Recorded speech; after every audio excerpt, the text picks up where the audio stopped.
Good morning, it's April 21st, and this is To My Liberal Friends. Well, voting in elections is one of the most precious rights the American public possesses. It's the bedrock of our democracy. It is a right that has evolved over time. At one point in our history, not all men could vote, and certainly women were not allowed to cast a ballot.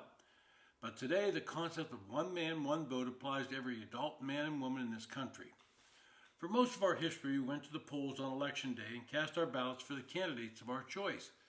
But in the post-COVID era, we find more and more states moving towards mail-in ballots.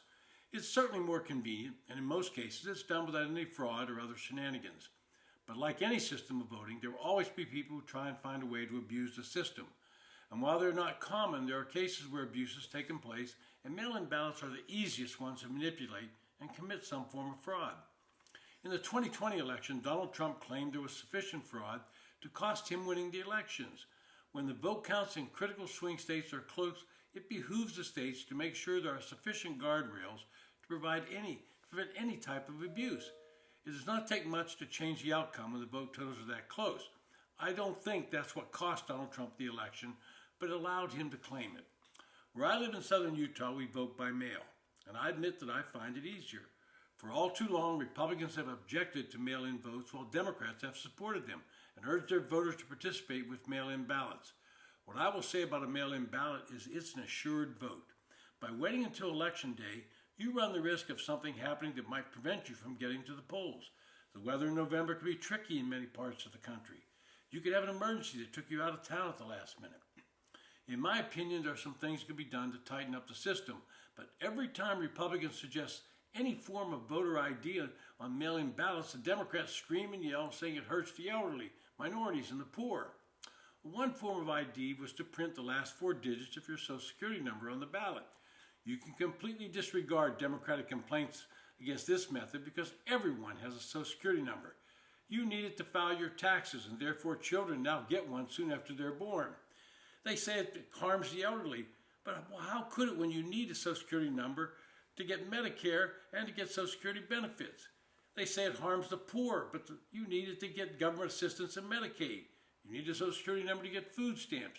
You can't open a bank account without it. Saying it harms minorities is an outright insult to that community because it suggests for some reason they're incapable of getting a Social Security number. Another security measure that's been proposed, but Democrats seem to find objectionable, is scrubbing the voter rolls in states every couple of years. We're a very mobile society and we move around. And of course people die and they should be removed from the voting rolls. Mailing out ballots to people who no longer live at that address is inviting someone to commit voter fraud. Now, Democrats have said that other nations use mail-in ballots. The fact checkers jumped all over Trump's claim that the U.S. is the only country in the world that uses mail-in voting. Well, with outlets suggesting it was now common because dozens of countries allow it.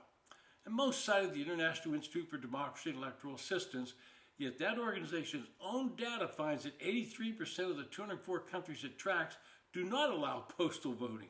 Of those that do, most allow it only for certain types of voters, the disabled, elderly, inmates, or those at distance from the polling station. That's what most people think of as absentee voting, a concept that's been around for a long time. Even the small handful that allow all their citizens to vote by mail generally require voters to apply or request a mail-in ballot. And that's a far cry from the more than 20 U.S. states that conduct all or some elections entirely by mail, sending out ballots to every resident. Now, there's a good reason most countries haven't gone to the all-mail route. It does have some problems.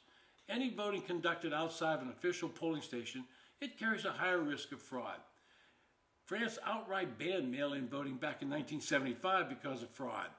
An even bigger problem is that mail-in voting results can take forever, leading to long periods of changing vote totals that lead voters to suspect the system's rigged. Some states do mail-in well, see Florida. But California took 5 weeks to finalize its election results in 2024. It's also untrue that looser rules in mail-in voting mean better turnout. New Hampshire remains some of the strictest voting rules in the country and consistently has some of the highest turnouts. California has some of the loosest rules, yet is plagued by continually abysmal turnout. But whether it's right or wrong, a significant number of people feel that there's fraud in mail-in ballots. They see instances like in Pennsylvania, where Democrats went to the courts to change the rules on when ballots can be counted and to eliminate various security measures. We need to look at some reforms in mail-in balloting.